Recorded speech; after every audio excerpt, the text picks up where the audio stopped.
الرحمن الرحیم الہی عظم البلا و برح الخفا وانکشف الغطا وانکتر الرجا وزاقت الارض و منعت السماء وانت المستعان الیک المشتقى وعلیک المعول فی الشدۃ والرخاء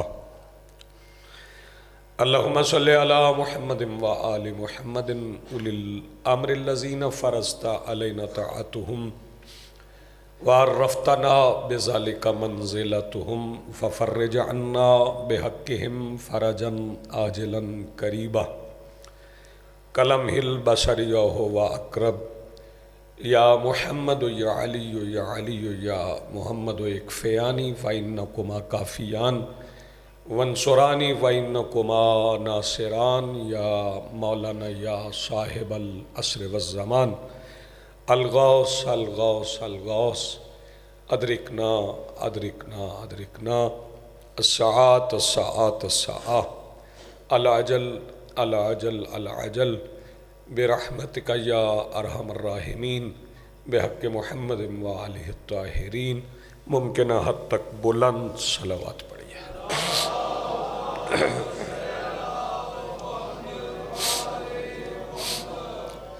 بسم اللہ الرحمن الرحیم الحمدللہ رب العالمین الذی کان موجودا قبل حدوث الاشیاء ویبقى بعد فناء الاشیاء هو الذی جعلنا من المتمسکین بولایت امیر المومنین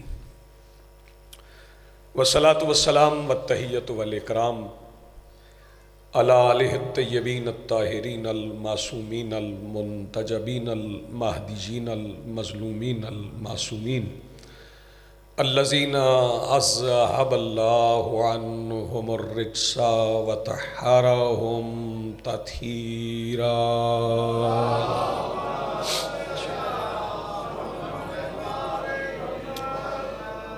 ولعنۃ اللہ علی اعدائہم ومنکری فضائلہم من یومنا ھذا الی یوم الدین۔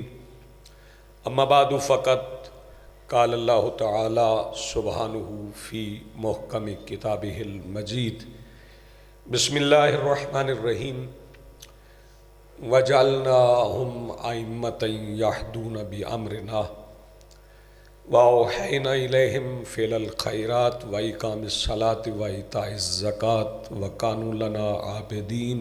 صلوات پڑھیے بلند آواز۔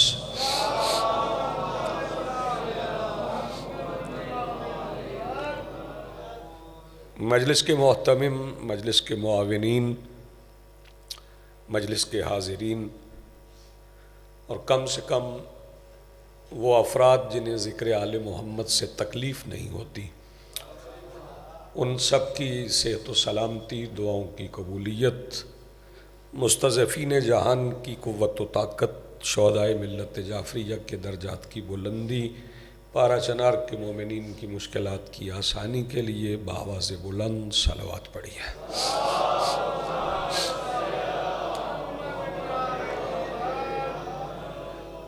آج کی صف ادا، صف انتظار اور اس پر حاضر بلا تفریق عقائد و نظریات، کربلا کی ریت کے ٹیلہ کے ممبر پر تشریف فرما خطیب نظریہ توحید کے آخری استغاثہ پر لبیک کہنے والے غیرت مندوں کے دلوں میں موجود حرارت ولایت امیر المومنین کے وسیلہ سے درخواست گزار ہوں اپنے اس وارث کے حضور جو پردہ غیب میں فرزند ابو طالب کی حیثیت سے موجود ہے کہ کائنات کا وہ مطلق العنان مدبر الامور اپنے رخ سے حجاب غیبت ہٹائے اور کعبہ کی چھت سے اپنے پہلے ہی خطبے میں کائنات کو سمجھائے کہ علی کل بھی واجب تھا، علی آج بھی واجب ہے۔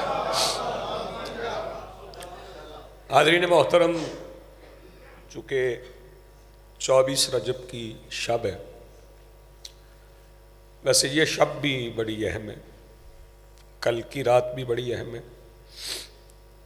اور یہ شب اس لیے بھی اہم ہے کہ گزشتہ جو دن میں مغربین کی نماز ہوئی ہے،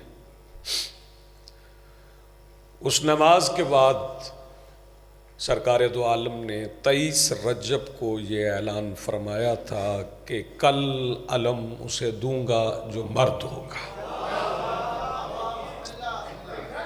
یہ 23 رجب کا اعلان ہے۔ 24 رجب کو میرے مولا کو علم ملا تھا اور پھر خیبر فتح ہوا تھا۔ ویسے تو رجب سارا مہینہ، چونکہ یہ اسلامی کیلنڈر کا 7واں مہینہ ہے، بڑا اہم مہینہ ہے، اس میں ایام عزا بھی ہیں اور خوشیوں کے دن بھی ہیں۔ پھر مولا کی شہادت کا دن ہے 25 رجب۔ ہم پہ یہ اعتراض ہوتا ہے کہ آپ مخصوص ہستیوں کی شہادت کے ایام مناتے ہیں۔ پہلا فقرہ میں کہہ رہا ہوں، اگر آپ متوجہ ہوئے تو پھر اس اعتبار سے ہی آپ کی خدمت میں حاضر رہا جائے گا۔ یہ جو اعتراض ہے کہ آپ مخصوص ہستیوں کے ایام شہادت مناتے ہیں، تو ہم صرف اسی کا یوم شہادت مناتے ہیں جس کے آنے کے دن کا ہمیں پتہ ہوتا ہے۔ تو چونکہ میرے امام سے منسوب ہے یہ دن، تو بچوں کے لیے، عزیزوں کے لیے، بزرگ تو سارے جانتے ہیں، امامت کو سمجھنا بہت ضروری ہے۔ صرف نام یاد کر لینے سے کہ امام 12 ہے کافی نہیں۔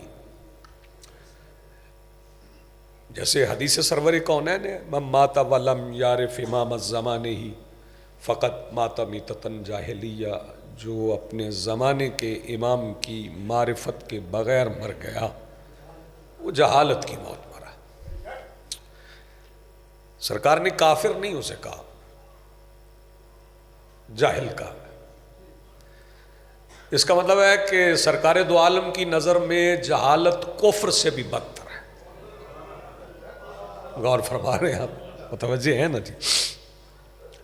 تو معرفتی امام بڑی ضروری ہے۔ ہمارے ہاں ہر کس و ناکس کو امام نہیں کہا جاتا۔ یہ پیش امام بھی کچھ عرصہ سے اصطلاح شروع ہوئی ہے، ورنہ ہم پیش نماز ہی کہا کرتے تھے۔ پھر دیکھا دیکھی لوگوں کو دیکھ کے سید لوگوں نے کہنا شروع کر دیا کہ یہ پیش امام ہے۔ واجی امام ہم ہر کسی کو نہیں مانتے۔ ویسے تو امام کے معنی آگے کھڑا ہونے والا ہے، لیکن کچھ الفاظ ایسے ہیں کہ جن کے معنی جو بھی ہوں وہ وقف ہو چکے۔ مثلا قرآن کے معنی کیا ہیں؟ قرآن کے معنی ہے بہت پڑھی جانے والی کتاب۔ ایسا ہی ہے، تھوڑا بولیں تو صحیح نا۔ بہت زیادہ پڑھی جانے والی کتاب اسے قرآن کہتے ہیں۔ اب اگر کوئی کتاب دنیا میں بہت زیادہ چھپ جائے اور اسے بہت لوگ پڑھیں تو ہم اسے قرآن تو نہیں کہہ سکتے۔ جب قرآن آپ کہیں گے تو پھر وہی کتاب ہے جو اللہ رب العزت نے آخری نبی پر نازل کیا۔ ایسے ہی کعبہ ہے۔ کعبہ کے معنی جہاں کعب ہے اس کے معنی بلند بھی ہیں، تو ہر بلند عمارت کو تو ہم کعبہ نہیں کہہ سکتے نا، توجہ ہے نا۔ برج الخلیفہ بہت بلند عمارت ہے، اسے تو آپ کعبہ نہیں کہہ سکتے۔ جب کعبہ ذہن میں آئے گا تو پھر اس سے مراد اللہ کا گھر ہے۔ ایسے ہی تشیع میں لفظ امام ہے۔ امام ہم ہر پڑھے لکھے بندے کو امام نہیں کہتے، ہم امام انہیں ہی مانتے ہیں جنہیں اللہ نے امام بنایا ہے۔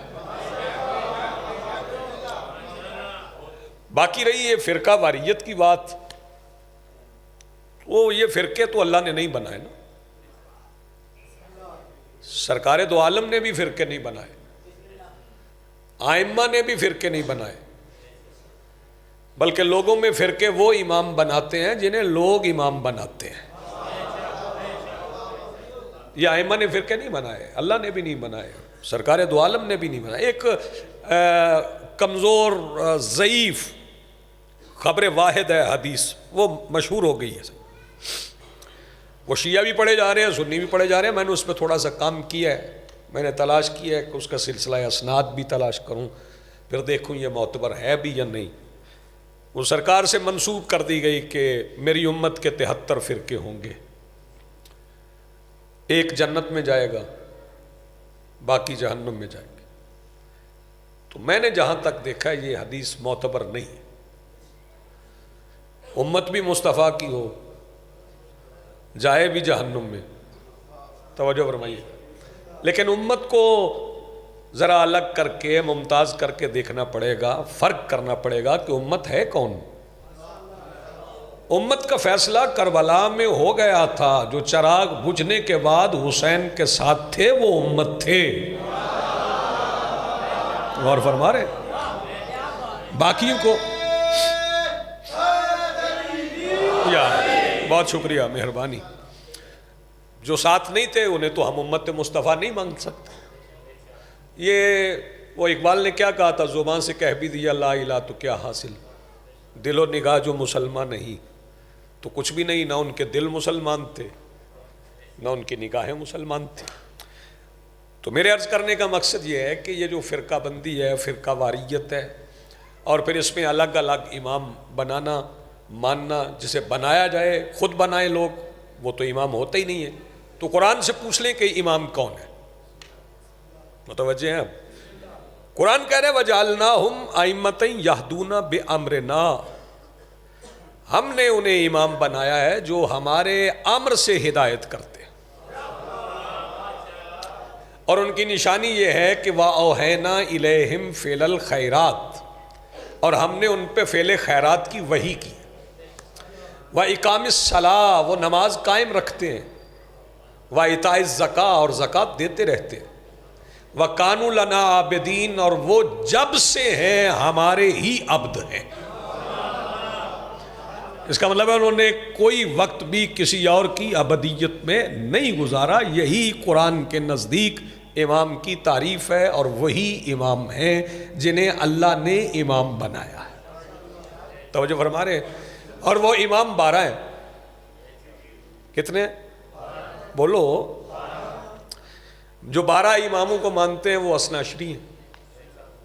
اثنا عشر کہتی 12 کو، جو 13 مانے وہ بھی شیعہ نہیں، پریشان نہ ہونا۔ جو 13واں مان لینا وہ بھی شیعہ نہیں، جو 11 مانے وہ بھی شیعہ نہیں۔ اثنا عشری وہی ہے جو 12 مانے۔ اور آپ تو بڑے خوش نصیب ہیں، آپ نے امام ان کو مانا ہے جن کے نام آپ اپنی بیٹیوں کو سکھا سکتے ہیں، اپنی بہنوں کو، اپنی بیٹیوں کو ان کے نام آپ بتا سکتے ہیں، آپ نے ان کو امام مانا ہے۔ اور اللہ رب العزت یہ فرما رہا ہے ہم نے ان پر فعل خیرات کی وحی کی ہے۔ تو ایک مکتب فکر یہ ہے کہ سرکار دو عالم کے بعد وحی کا سلسلہ منقطع ہو گیا۔ توجہ فرمائیے گا، جس دروازے پہ جناب جبرائیل آتے رہے، جب تک وہ دروازہ ہے جبرائیل آتے رہیں گے۔ غور فرمائیے گا، جب تک وہ در ہے تب تک جناب جبرائیل آتے رہیں گے۔ توجہ فرمائیے گا۔ میں پھر کہہ رہا ہوں، اگر کسی کے ذہن میں شک ہے تو میں مجلس اس انداز میں پڑھنے کا قائل ہوں کہ اگر کسی کو کوئی بات کرنا ہو تو وہ کر سکتا ہے، بعد میں سرگوشیاں کرنے سے بہتر ہے سامنے کر لی جائے تو وہ زیادہ اچھا ہوتا ہے۔ جواب نہ آئے گا تو میں کہہ دوں گا مجھے نہیں آتا، میں نے کون سا سلونی کا دعویٰ کیا ہے۔ اگر نہیں جواب آتا تو بندہ کہہ سکتا ہے جی میں نہیں جانتا، کسی اور سے پوچھ لے۔ جب تک وہ در ہے تب تک جناب جبرائیل آتے رہیں گے، اور اللہ کہہ رہا ہے ہم نے ان پر فعل خیرات کی وحی کی۔ اب آپ نے یہ فعل خیرات سمجھنا ہے جس کی وحی کی، اور وہی امام کی نشانی ہے۔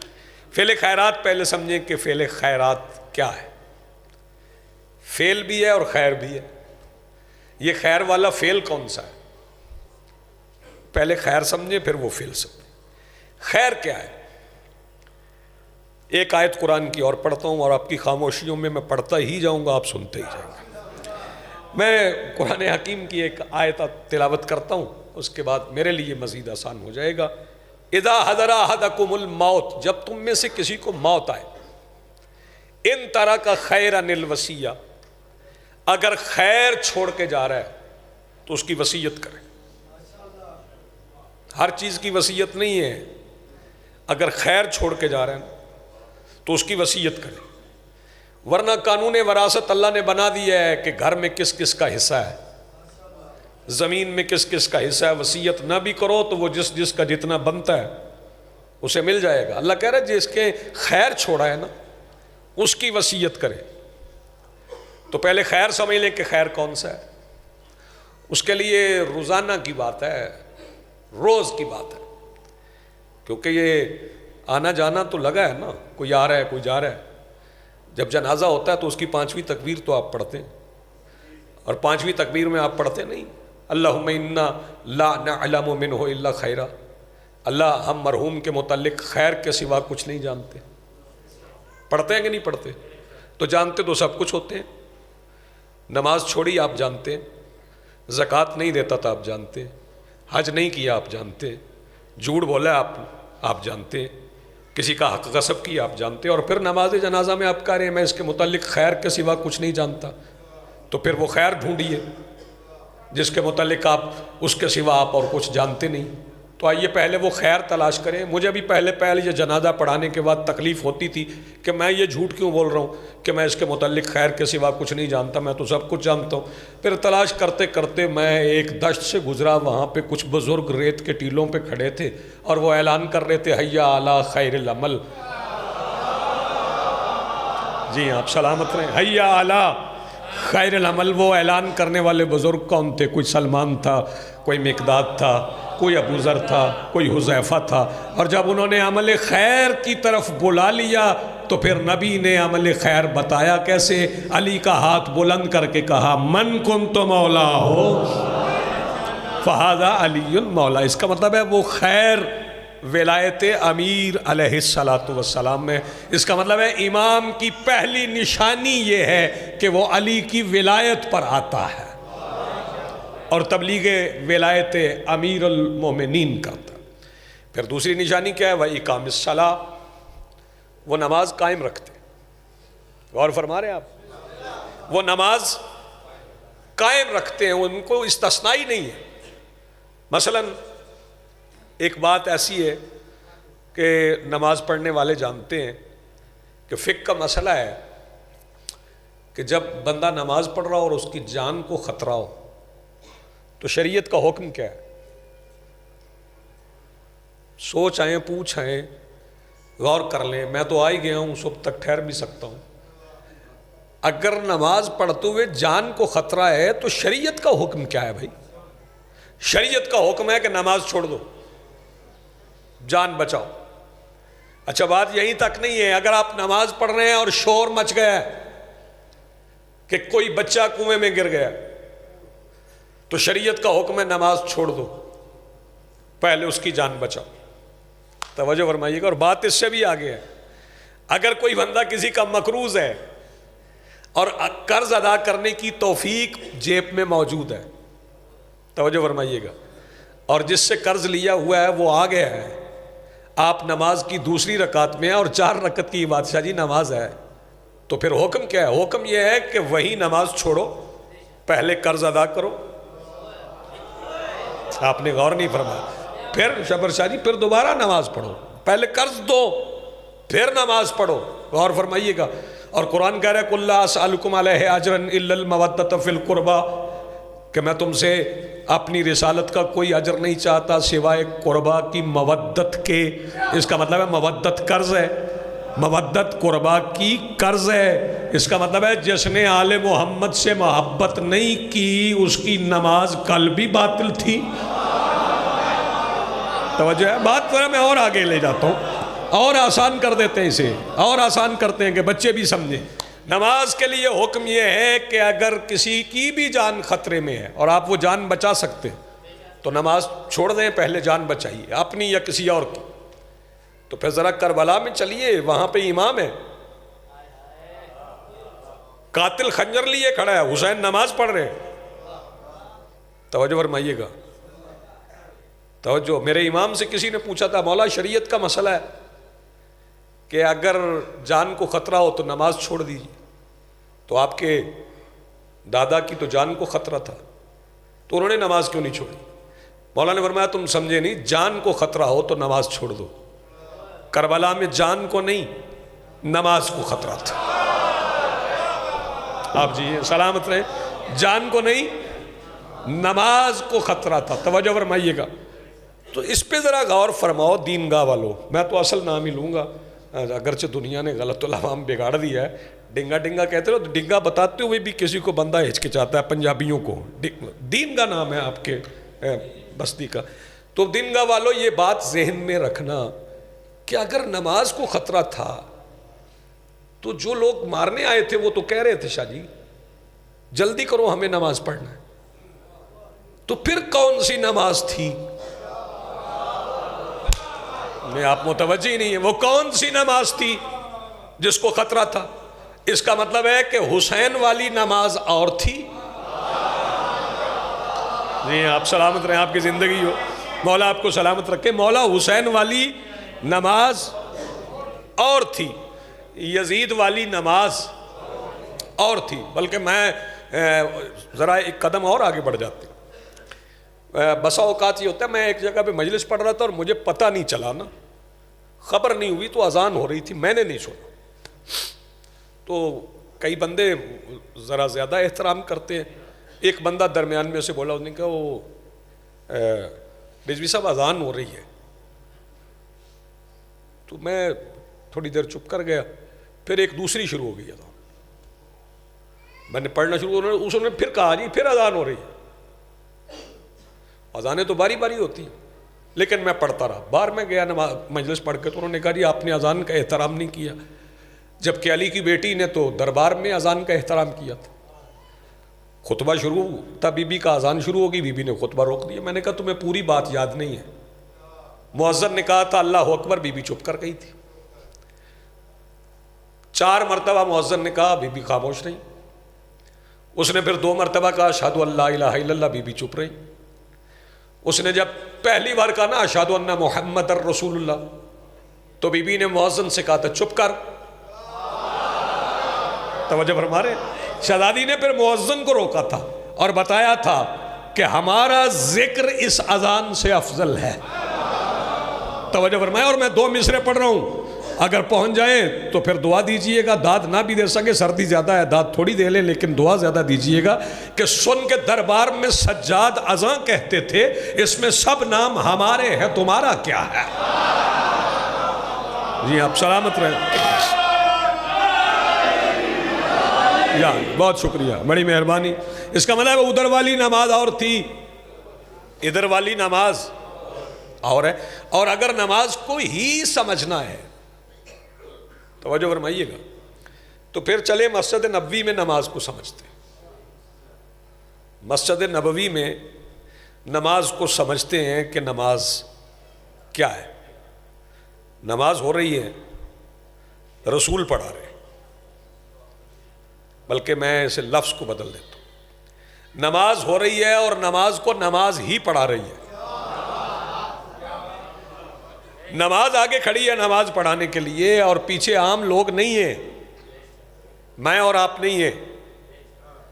پیچھے صحابہ ہیں، صفیں بنی ہوئی ہیں، کندھے سے کندھا ملا ہوا ہے. اور جو با جماعت نماز پڑھتے ہیں انہیں پتہ ہے کہ اگر فاصلہ زیادہ ہو جائے درمیان میں تو با جماعت نماز نہیں رہتی. کندھے سے کندھا ملا ہوا ہے، رسول کے پیچھے نماز پڑھ رہے ہیں کہ وہ دروازہ کھل گیا ہے جس گھر کے دروازے کو زیب دیتا ہے کہ وہ اللہ کے گھر کے اندر کھلے. وہ دروازہ کھلا تو دروازے سے وہ ہستی اندر آ گئی جس ہستی کو زیب دیتا ہے کہ وہ اللہ کے گھر میں چلے. توجہ فرمائیے گا. اب گزرنے کا راستہ نہیں ہے. میں نوجوانوں کو بیدار کرنے کے لیے یہ فکرہ کہہ رہا ہوں. اور آنے والے کو گزرنا ہے. آنے والے کا نام حسین ہے. گزرنے کا راستہ نہیں ہے. کچھ ذاکرین جوش خطابت میں کہہ جاتے ہیں کہ جھکے ہوئے نمازیوں کے اوپر سے گزر کے حسین چلے گئے. میں نے کہتا ہوں درست کر لو اپنی فکر کو. سید الانبیاء سے کم کوئی پشت اس قابل نہیں ہے. آئے آئے آپ نے غور نہیں فرمایا کہ حسین اس پہ بیٹھے. پھر حسین گزرے کیسے؟ سنیں اور اس پہ غور فرمائیے گا. حسین رسول تک کیسے پہنچے؟ جیسے رسول معراج تک پہنچے تھے. آپ جی سلامت رہے. حسین پہنچ گئے اور حسین بیٹھ گئے پشت رسول پر. بیٹھ گئے پشت رسول پہ کہ نہیں بیٹھے؟ بیٹھ گئے. رسول سجدے میں تھے, نماز میں تھے رسول, حسین بیٹھ گئے. توجہ, اب جو بندے نماز پڑھتے ہیں ان کے لیے قرض ہے. وہ جانتے ہیں کہ کئی بار بندے نماز پڑھتے ہیں تو بابا جی نماز پڑھتے پڑھتے نا جب وہ جاتے ہیں سجدے میں, جو سجدہ گاہ پہ نماز پڑھتے ہیں, تو جیسے ہی زمین رکھے تو کبھی سجدہ گاہ ادھر ادھر ہو جاتی ہے, تو پھر بندے پیشانی اٹھا کے نا سجدہ گاہ ٹھیک کرتے ہیں, پھر دوبارہ جبین رکھتے ہیں.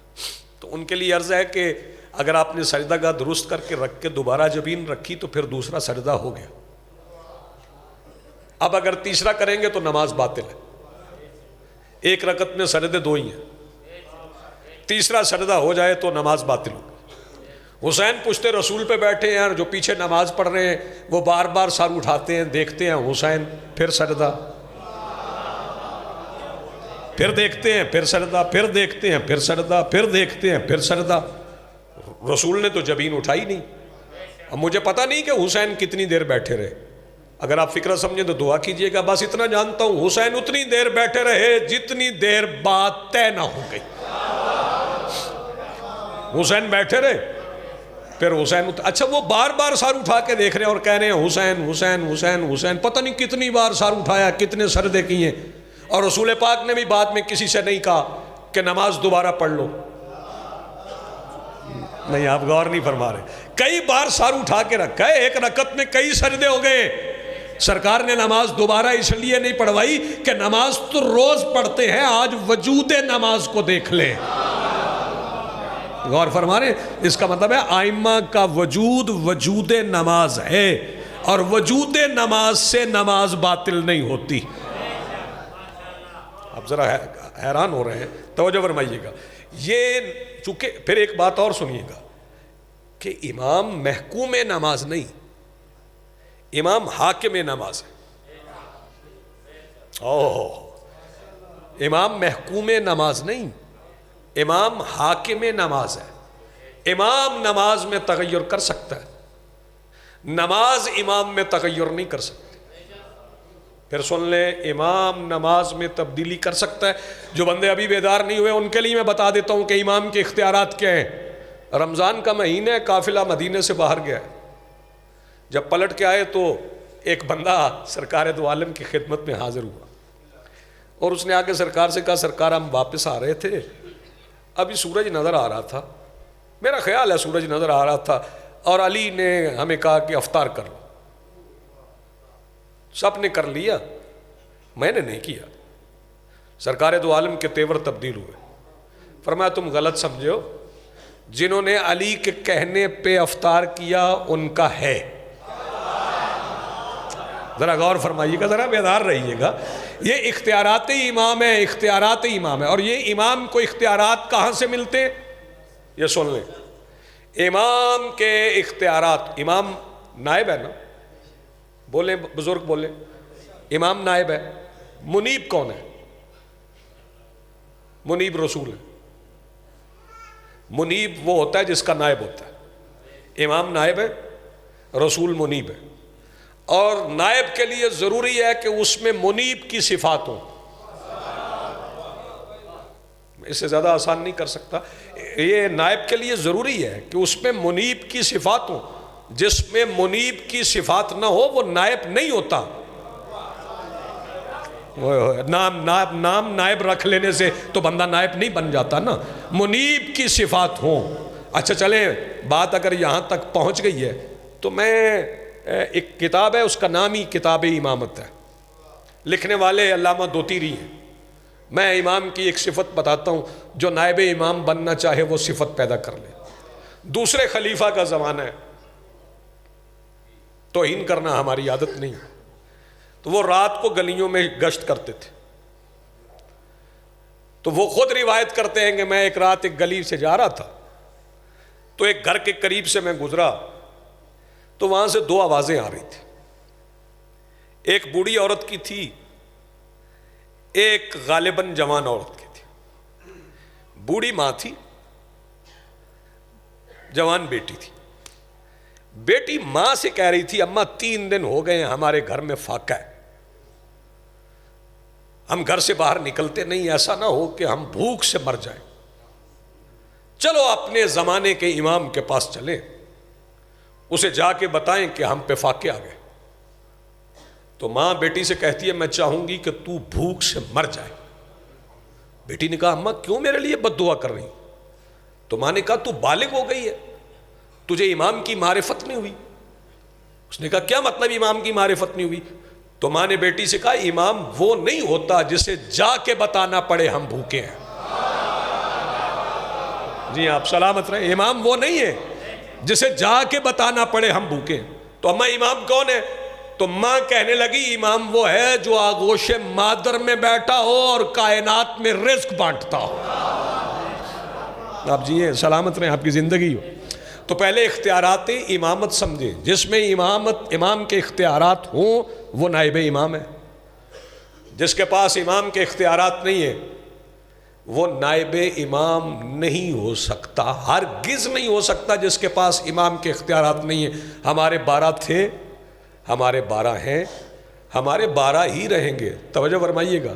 اور جس بندے کو اب بھی ہے شوق امامت کا، اس کے لیے میں ایک بات اور کہہ دیتا ہوں، جس امام کا دن منا رہے ہیں آپ، اسی امام کا بیٹا ہے والی خراسان، والی مشہد، توجہ فرما رہے ہیں، وہی امام ہے جو دربار میں بیٹھے کہ دربار میں سے حاجب اٹھتا ہے اور اٹھ کے کہتا ہے اگر آپ خود کو معجز نما سمجھتے ہیں تو پھر کوئی معجزہ دکھائیں۔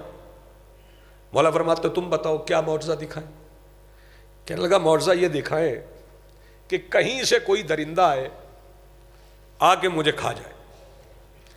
اب اگر آپ نے آواز بچائی تو آپ کی بچی ہوئی آواز گھر میں لڑنے کے علاوہ کسی اور کام نہیں آئے گی۔ کہیں سے کوئی درندہ آئے آ کے مجھے کھا جائے۔ مولا مسکرائے اور مولا نے فرمایا کہیں سے کیوں آئے گا، یہیں سے آئے گا۔ جی آپ سلامت رہیں، کہیں سے کیوں آئے گا، یہیں سے آئے گا۔ جب میرے مولا نے فرمایا نا کہیں سے کیوں آئے گا، یہیں سے آئے گا، تو درباریوں نے ایک دوسرے کے چہروں کو دیکھا کہ یہ جو فرما رہے ہیں یہیں سے آئے گا، یہ ہم میں سے درندہ کون ہے؟ درباریوں نے ایک دوسرے کے چہرے کو دیکھا۔ کاظم بادشاہ کے بیٹے نے اپنی پشت پہ لگے ہوئے قالین پہ سوئی کے دھاگے سے نکلی ہوئی شیر کی تصویر کو دیکھا، شیر چلا۔ اب اگر کسی نے نائب امام بننا ہے تو وہ تصویر کو مجسم کر کے شیر بنا کے دکھائے، ہم اسے امام مان لیں گے۔ توجہ فرمائیے گا۔ پھر شیر چلا ہے، شیر چلا ہے اور مولا نے فرمایا ایھا الاسد فخذ ھذا الرجل، اے شیر اس آدمی کو کھا جا۔ اس نے کھا لیا۔ میں نوجوانوں کے لیے کہہ رہا ہوں جا کے منتهى الاعمال پڑھ لیں، وہ سنگ مرمر کا سفید فرش تھا، تو کیا اس نے کوئی فورک اینڈ نائف سے کھایا، چھری کانٹے سے کھایا؟ پنجوں سے ہی کھایا نا شیر نے، لیکن سنگ مرمر کے سفید فرش پہ خون کا نشان تک نہیں پڑا۔ وہ شیر بتا رہا تھا کہ طہارت کے کہنے پہ نجاست کا خاتمہ ایسے ہوتا ہے۔ آپ جی ہیں، آپ سلامت رہے، طہارت کے کہنے پر نجاست کا خاتمہ ایسے ہوتا ہے۔ وہ شیر کھا گیا، توجہ فرمائیے گا، وہ شیر کھا کے چلا ہے۔ بندے بابا جی پڑھ جاتے ہیں، تجزیہ نہیں کرتے کہ روایت میں ہے کیا۔ وہ شیر چلا اور چلتے چلتے امام کے قریب آیا اور اس نے زمین پہ سر رکھا۔ بتاؤ دین گاہ والو کیا رکھا سر پہ؟ زمین پہ۔ اور زمین پہ سر رکھنے کو کہتے کیا ہیں؟ وہ ہے کون؟ حیوان، حیوان ہے۔ تو میرا سوال آپ سے یہ ہے کہ کبھی آپ نے سنا ہے کہ کبھی کوئی بندہ آپ کے پاس آئے اور آ کے کہے شاہ جی سے آگے مسئلہ پوچھ لے کہ ضمیر شاہ جی بتائیں ہمارے ساتھ ایک مسئلہ ہو گیا ہے، ہماری ایک گائے ہے وہ بت پرستی کرتی ہے۔ کبھی ہوا ایسے؟ کبھی کوئی شکایت کرے آ کے کہ جی ہم نے ایک بکری پالی ہے وہ سورج کو سجدہ کرتی ہے۔ حیوان وہی سجدہ کرتے ہیں جہاں اللہ کروائے۔ نہیں آپ نے غور نہیں فرمایا، وہ وہی جھکا جہاں اللہ نے اسے جھکایا، اور یہ سجدے کی تعریف سمجھنے میں بھی کچھ حضرات غلطی کر گئے ہیں، بالکل اسی طرح جس طرح شیطان نے کی تھی۔ اسے سجدے کی تعریف سمجھ نہیں آئی، میں چپ چہرے بھی دیکھ رہا ہوں، اسے سجدے کی، شیطان کو، ابلیس کو سجدے کی تعریف کا پتہ نہیں تھا، وہ سمجھتا تھا اللہ کو جھکنے کا نام سجدہ ہے۔ اللہ سمجھا رہا تھا مجھے جھکنے کا نام سجدہ نہیں، جہاں میں جھکاؤں وہاں جھکنے کا نام سجدہ ہے۔ تو وہ شیر جھکا ہے، مولا کے سامنے جھکا ہے، اور جھکنے کے بعد پھر اس نے عربی میں کہا، اپنی زبان میں نہیں، عربی میں کہا، مولا وہ جو میں نے کھایا وہ تو آپ کا حکم تھا، آپ کا اصلی دشمن تو آپ کے پہلو میں بیٹھا۔ جو بندے کہتے ہیں نا کہ اس نے اپنی زبان میں کہا، میں ان سے پوچھتا ہوں اگر اپنی زبان میں کہا تو مامون کو سمجھ کیسے آیا؟ اس نے عربی میں کہا تو مامون کو سمجھ آ گیا کہ یہ تو میری طرف اشارہ کر رہا ہے، یہ کہنا تھا شیر کا، یہ کہنا تھا کہ اسے غش آ گیا۔ توجہ فرمائیے گا، اسے غش آ گیا، تلوے ملے گئے تو اٹھ کے بیٹھ گیا۔ توجہ، اس نے دیکھا، وہ کہنے لگا وہ شیر کدھر ہے؟ مولا نے فرمایا وہ دیکھو پشت پہ۔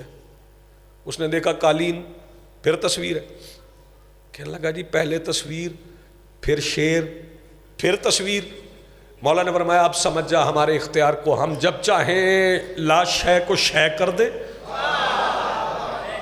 جب چاہیں لا شے کو شے کر دے۔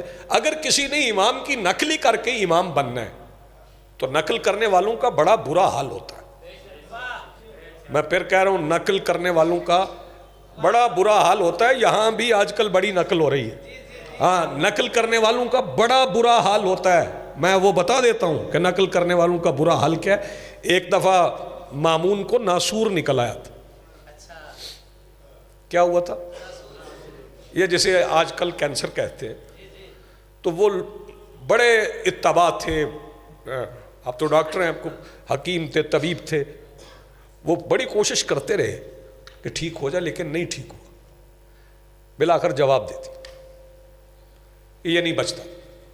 تو مامون کی ماں نے کہا کہ یہ دنیا کے جو طبیب ہیں ان سے علاج کروا رہے ہو، یہاں تو وہ بھی موجود ہیں جو کہہ دیں تو ٹھیک ہو جاتا ہے۔ میرے مولا رضا کو بلایا گیا، بادشاہ آئے، بادشاہ نے زخم دیکھا تو فرمایا یہ تو کوئی مسئلہ نہیں، ٹھیک ہو جائے گا۔ انہوں نے کہا کیسے؟ مولا نے فرمایا بکری کی مینگنیاں لے آؤ۔ کس کی؟ بکری کی مینگنیاں لے آؤ۔ یہ نقل کرنے والوں کا انجام بتانے جا، تو اس کے زخم پہ نا بکری کی مینگنیاں باندھ دو، صبح کھول دینا ٹھیک ہو جائے۔ وہ باندھ نہیں، صبح کھولا تو ٹھیک ہو گیا۔ وہاں جو حکیم کھڑے تھے انہوں نے نسخہ یاد کر لیا۔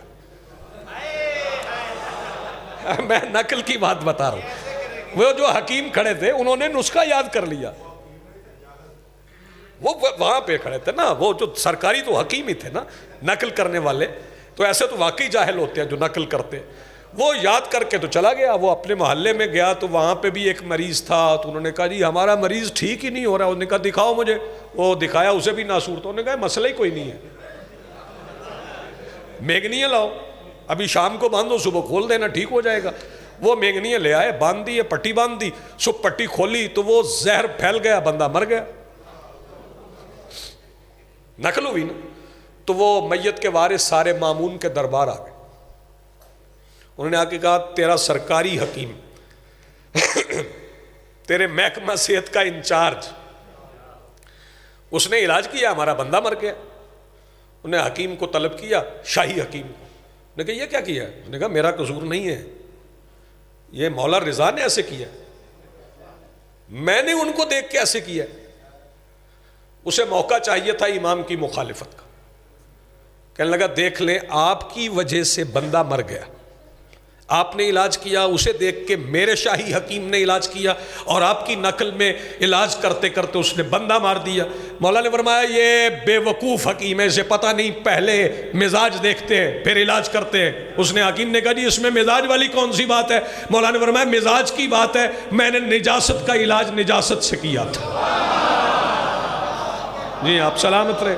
طہارت کا علاج طہارت سے ہوتا ہے، نجاست کا علاج نجاست سے ہوتا ہے۔ پتہ ہے ہر بندہ کھا کے شفا کھائے تو ٹھیک نہیں ہوتا۔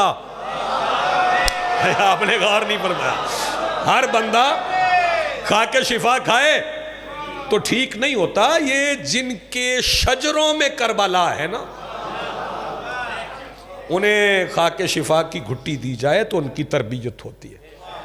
پہلے اختیارات امام سمجھیں، اور بالخصوص امام کی غیبت میں، غیبت امام میں امام کے اختیارات کو سمجھنا بڑا ضروری ہے. اور میں یہاں پر یہ بات ضرور کہنا چاہتا ہوں، کسی کو بھلے برا لگ جائے لیکن حق ہے، میں حق کہوں گا. جتنا غلط ممبر سے لفظ غریب استعمال ہوا ہے نا، بہت غلط استعمال. جو کہتے غریب غریب غریب غریب، پہلے دیکھو عربی میں غریب کے مفہوم کیا ہے، کیا معنی ہے غریب کے؟ جو وطن سے دور ہو. اسے لوگ عرب میں ایوہ الغریب کہہ کے پکارتے ہیں کہ وطن سے دور ہے. وہاں غربت کے معنی ہرگز یہ نہیں ہے. مثلا میں آپ کو سمجھا دوں، عرض کرتا ہوں، سمجھاؤں گا کیا میں آپ کو، کہ سرکار ابو طالب کے متعلق بڑا پروپیگنڈا ہے کہ وہ غریب تھے. تو ذرا کتب اٹھائیے. جب مولا علی تشریف لائے ہیں، میں نزول ظہور اور ولادت پہ بحث نہیں کیا کرتا. وہ میں بحث اس لیے نہیں کرتا کہ جس گھر کے دروازے کی دہلیز پہ سجدہ کر لیا جائے پھر اس گھر کی تلاشی نہیں لی جاتی ہے. یہ بحث کرنے والے جانے، ان کا کام جانے، مجھے پتہ ہی نہیں ہے کہ یہ ہوتا کیا ہے. کسی آپ عام بندے سے پوچھیں نا آپ کا بیٹا کیسے آیا، تو آپ کا منہ پہ تمانچہ مارے گا کہ تم کون ہوتے یہ پوچھنے والے میرا بیٹا کیسے آیا. توجہ فرمائیے گا. جب مولا علی تشریف لائے ہیں تو سرکار ابو طالب نے 1000 بکرے اور 1000 اونٹ ذبح کر کے مکے کے غریبوں کو کھلایا. وہ غریب گھر ہے. توجہ فرمائیے گا.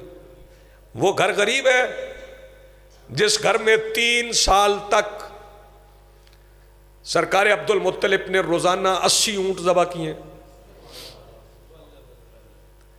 آپ کو پتہ چلے وہ گھر غریب ہے. سرکار امام موسیٰ کاظم علیہ السلام کے متعلق صلوات پڑھیے بلند آواز سے.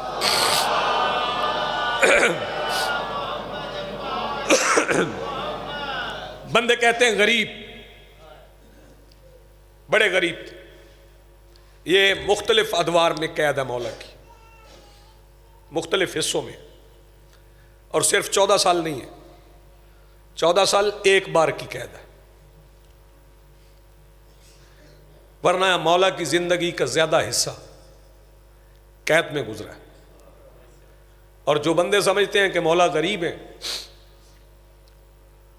میں حیران ہوتا ہوں سن کے کہ گھر میں ایک چادر تھی. روک دیا کریں ایسی بات کہنے والوں کو. اگر ممبر پہ نہ روک سکیں تو مجلس کے محتمم مجلس کے بعد ان سے گزارش کیا کریں. اگر آپ کو نہیں پتا کہ سرکار کے گھر میں کیا تھا تو آئیے میں عرض کیے دیتا ہوں. جتنی دیر امام قید میں رہے، مولا رضا اتنے سال روزانہ مسجد نبوی کے سامنے دسترخوان بچھاتے تھے، جو فجر سے ظہر تک بچھتا، پھر عصر سے مغرب تک بچھتا. اور جو مسافر آتے وہ وہاں سے کھانا کھاتے تو مولا رضا ان سے کہتے تھے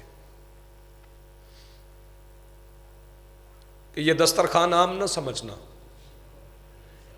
یہ ایک مسافر کے سفر کا صدقہ ہے.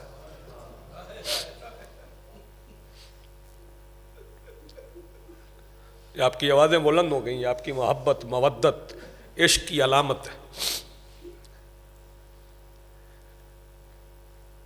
اور پھر بندے کہتے ہیں ایک چادر. 19 بیٹے ہیں،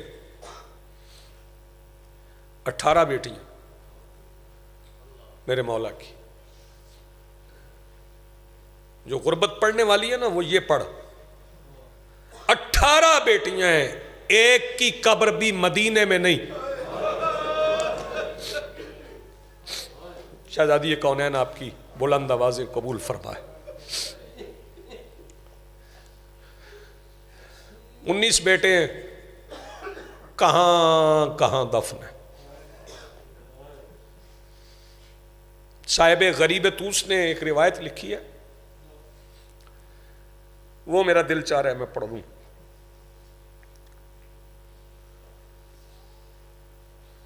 میرے مولا کی اولاد میں سے 2 ہستیاں زیادہ معروف ہوئی، ایک مولا رضا، ایک معصومہ کن شہزادی۔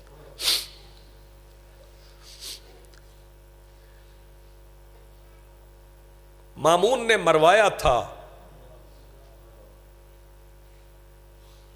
کم والی شہزادی کو،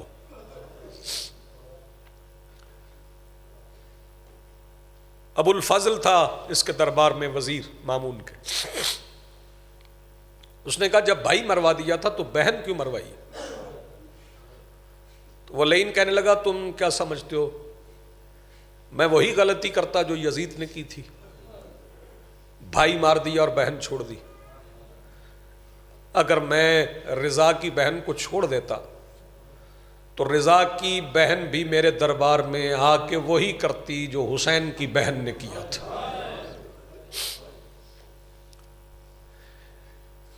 میرے واجب الاحترام سامعین،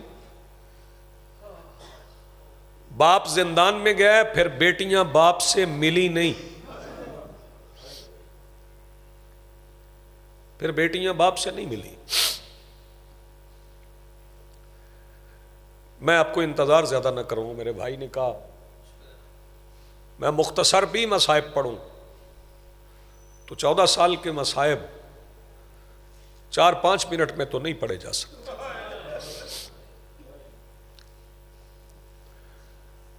امام جتنی روایات ہیں ان میں سے میں اگر تفصیل کے ساتھ پڑھوں جو لکھی گئی ہیں، کنواں بھی لکھا گیا ہے، تہ خانہ بھی لکھا گیا ہے، پنجرہ بھی لکھا گیا ہے۔ 14 سال ظاہراً میرے امام نے آسمان کا رنگ نہیں دیکھا۔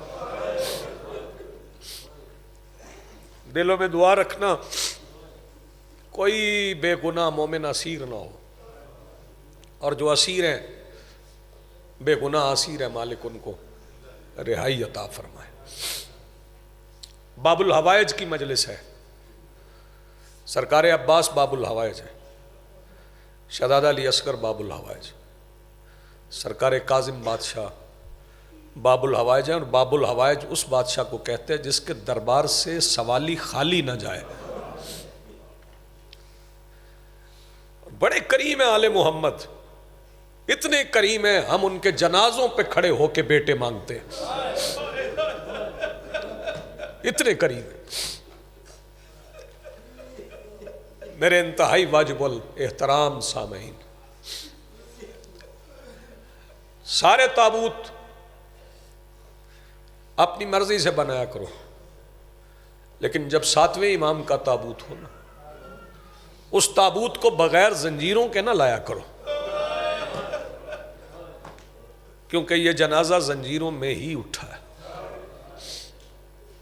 سیدہ آپ کو سلامت رکھے، میرے امام کو 23 رجب کو زہر ملی۔ فکرہ کہوں گا کاظمی سادات بھی بیٹھے ہیں اور بھی سادات بیٹھے ہیں، اگر فکرہ پہنچ جائے تو ہائے ضرور کیجئے گا۔ 23 رجب کو زہر ملنے سے لے کر 25 رجب کی صبح تک امام نے پانی نہیں پیا، اور آپ جانتے ہیں جسے زہر مل جائے اسے پیاس زیادہ لگتی ہے۔ ایک فکرہ اور کہوں گا تاکہ کچھ اور افراد بھی پرسے میں شامل ہو جائیں۔ امام کے زندان میں تڑپنے کی جگہ نہیں تھی، اتنی جگہ نہیں تھی کہ امام زندان میں تڑپ سکے۔ امام نے داروغہ زندان سے کہا کھول زندان کا دروازہ، نے کہا حاکم کا حکم بڑا سخت ہے۔ 2-3 فکرے میں اور کہوں گا، آنکھیں پرنم ہو گئیں، میں دروازہ نہیں کھول سکتا۔ اس نے کہا نہیں کھلے گا دروازہ۔ امام نے فرمایا میں اس لائن کا قیدی نہیں، ہارون کا قیدی میں نہیں ہوں، میں تو اپنے مولا کی، اپنے اللہ کی مشیت کا پابند ہوں، جیسا میرا اللہ چاہتا ہے۔ اس نے کہا اگر میں نہ کھولوں تو کیا کروں گے؟ امام نے ایک انگڑائی لی، زنجیر اتر گئے۔ 25 رجب کی شب تھی جب امام اجازِ امامت سے محلہ بنو ہاشم میں مسجد نبوی کے سامنے اپنے دروازے پہ کھڑے تھے۔ جو بندے ابھی تک شامل نہیں ہوئے ان کے لیے فکرہ کہوں، امام نے اپنے ہی دروازے پہ کھڑے ہو کے آئے تطہیر پڑھی۔ گھر میں بندے پڑھتے ہیں، بیٹیاں سوئی ہوئی تھیں، اور کچھ خدا کا خوف کر، آل محمد کے گھروں میں رات کو نیند نہیں ہوتی، اللہ کی عبادت ہوتی ہے۔ مصلے بچھے تھے، بیٹیاں مصلوں پہ بیٹھی تھیں کہ شہزادی نجمہ خاتون آواز دے کے کہتی ہیں، او میری بیٹیوں، یہ سائل کی آواز نہیں، تمہارے باپ موسیٰ کاظم کی آواز ہے۔ تمہارا باپ دروازے پہ آ گیا، مالک سلامت رکھے۔ یہ آواز مالک اپنی بارگاہ میں قبول فرمائے۔ دروازہ کھلا، امام گھر میں داخل ہوئے، بیٹیاں امام کے گرد ایسے جمع ہوئیں جیسے 10 محرم کی عصر سے پہلے بہن حسین کے گرد بیٹھی تھی۔ امام درمیان میں بیٹھے، بیٹیاں جمع ہو گئیں۔ مولا نے پوچھا، بیٹیوں بتاؤ میرے بغیر کیسے وقت گزرا؟ شہزادی معصومہ کم فرماتی ہیں، بابا میں بزرگوں کے چہرے دیکھ رہا ہوں آنکھیں پرنا میں، بابا آپ کے بغیر 28 عیدیں آئی ہیں، بابا عیدیں گزر جاتی تھی، بابا آپ کے بغیر 14 شامیں غریباں آئی ہیں، بابا جب شامیں غریباں آتی تھی نا عاشور کے بعد، بابا گھر کے ہر کونے سے ایک 3 سال کی بچی کے رونے کی آواز آتی تھی، اور وہ شہزادی رو رو کے کہتی تھی تمہارا باپ قید میں ہے، تمہیں کسی نے تمانچے نہیں مارے۔ سیدہ آپ کو سلامت رکھے، آپ کی آوازیں بلند ہو گئی۔ میرے امام نے میرے مولا رضا کو بہنوں کے درمیان بٹھا کے یتیمی اور امامت کی دستار باندھی۔ دستار باندھ کے مولا نے آخری سلام کیا۔ آخری سلام کر کے امام جیسے آئے تھے نا ویسے قید خانے میں پہنچ گئے۔ جب امام قید خانے میں پہنچے، ایک ظلم ایک لعین نے کیا ہے جس کا نام سندی بن شاہک ہے۔ یہ حرام زادہ قید خانے میں داخل ہوا ہے۔ میں ایک فکرہ کہوں گا، میں کھول کے روایت نہیں پڑھوں گا، کسی مومن کا دل دکھ جائے گا۔ اس بے غیرت نے اپنے سامان سے ایک لوہے کی چیز نکال کے امام کی پیشانی پہ ماری ہے۔ سیدہ آپ کو سلامت رکھے، آباد رہے۔ بس 2 فکرے اور سنیں، تابوت اندر سے ہی آئے گا نا جی۔ میں 2 فکرے اور کہوں گا۔ یہ لعین چلا گیا، تڑپ تڑپ کر امام کی شہادت ہو گئی۔ پتہ نہیں کتنی دیر گزر گئی تھی شہادت کی۔ تہ خانے میں ہارون کے محل کی سیڑھیاں اترتی تھی۔ یہ سیڑھیاں اتر کے آیا ہے، مجھے معاف کر دینا، سیڑھیاں اتر کے آ کے جب کوئی دنیا سے چلا جائے نا پھر اسے ہاتھ لگا کے دیکھا جاتا ہے۔ مجھے ماتمی جوان معاف کریں گے، ہارون نے ہاتھ لگا کے نہیں دیکھا۔ ہائے میں فکرہ پڑھ گیا، آپ سن گئے۔ یہ لعین امام کو لے کے چلا ہے، بس نیاز حسین یہ فکرہ سمجھنا، یہ لعین امام کو لے کے چلا ہے۔ بتاؤ کیسے لے کے چلا ہے؟ اس نے سر پہ اٹھایا، اس نے سینے سے لگایا، بس اتنا سمجھ لو، میں اشارہ کر کے گزر جاؤں گا۔ یہ لعین میرے امام کو ایسے لے کے چلا ہے جیسے 13ویں ضرب کے بعد شمر حسین کا سر لے کے چلا تھا۔ سیدہ آپ کو سلامت رکھے، یہ امام کو ایسے لے کے چلا کہ ایک سرخ لکیر بنتی گئی۔ اب جتنے ماتمی جوان بیٹھے ہو میرے اس فکرے کو سمجھنا، اور اسی پہ میں آپ کو سلام کر جاؤں گا۔ عزادارو، یہ لعین لے کے آ گیا اپنے محل میں، آواز دے کے کہتا ہے جاؤ مزدور بلا کے لاؤ، مزدور بلا کے لاؤ۔ صاحب غریب توس لکھتے ہیں کہ ایک ایسا تختہ جس پہ میتوں کو غسل دیا جاتا تھا، اس پہ امام کا جنازہ رکھ کے نا مزدوروں سے کہا کہ اٹھا لو، بغداد کے پل پہ رکھ کے آ جانا۔ پتہ نہیں آپ فکرہ برداشت کر سکیں یا نہ کر سکیں، یہ جب چلنے لگے نا تو یہ لائن آواز دے کے کہتا ہے یہ پھٹا رکھ کے نہ آنا، میت پولے بغداد پہ پھینک کے آ جانا۔ یہ مزدور چلے گئے، اللہ کرے میں بات کہہ سکوں، آج آواز دے کے کہتا ہوں مولا رضا تیرے باپ کا جنازہ اٹھانے کے لیے یہاں مزدور نہیں، تیرے دادا کے ماتمی جوان بیٹھے ہیں جو تیرے بابا کا تابوت اٹھائیں گے۔ یہ مزدور میرے مولا کا جنازہ بغداد کے پل پر پھینک کے آئے ہیں۔ میں پھر کہہ رہا ہوں پھینک کے آئے ہیں۔ مولا کے چہرے پہ سفید کپڑا تھا، سورج طلوع ہو رہا ہے 25 رجب کا، اللہ کرے میں فکرہ سمجھا سکوں۔ مجھے یہ بتائیں کہ جب کہیں پہ کوئی بے وارث جنازہ پڑا ہو تو پھر آواز دی جاتی ہے کہ آؤ ذرا پہچان لو، اگر کسی کی پہچان میں آئے تو اس کے وارثوں کو اطلاع دے دینا۔ ذرا سنو گے کہ بغداد کے لوگ کیا کرتے تھے، ایک ایک بندہ آتا تھا میرے مولا کے چہرے سے کپڑا ہٹا کے کہتا تھا نہیں ہمارا کچھ نہیں لگتا۔ سیدہ آپ کو سلامت رکھے، یہ آواز مالک اپنی بارگاہ میں قبول و منظور فرمائے۔ ایک مائی، ایک بڑیا توآ نام ہے اس کا، اس کے خواب میں زخمی پسلیوں والی شہزادی آ گئی۔ مخدومہ آواز دے کے کہتی مومنہ تمہیں پتہ ہے کہ میرے بیٹے کا جنازہ زنجیروں میں پڑا ہوا ہے بغداد کے پل پہ، بس آخری فکرہ اسی پہ تابوت کو لے آنا۔ عزادارو وہ محمود لوہار میرے مولا کے زنجیر اتارنے کے لیے بغداد کے پل پہ آ گیا۔ عزادارو اس نے میرے مولا کے پیروں میں لگی ہوئی بیڑی کو کھولنے کی کوشش کی ہے، لوہے کی کوئی چیز رکھ کے اس نے توڑنے کی کوشش کی۔ عزادارو سنو گے بیڑی نہیں ٹوٹی کہ کچھ اور ٹوٹ گیا، میرے امام کا کوئی اور نقصان ہو گیا۔ قریب ایک سیاپ و برکے والی بی بی تھی، آواز دے کے کہتی تھی نہ کھول، میرے بیٹے کی ہڈیاں ٹوٹ گئی، اس جنازے کو کندھا ضرور دینا۔ اس کا ایک بیٹا بھی جنازے میں شامل نہیں تھا۔ یہ اس امام کا جنازہ ہے جس کے جنازے پہ بیٹیاں بھی نہیں رو سکی۔ مستورات میں جنازہ رکھ کے سید زادیاں بہن کر کے معصومہ کم کو پرسہ دے کے کہنا شہزادی یہ تیرے بابا کا جنازہ۔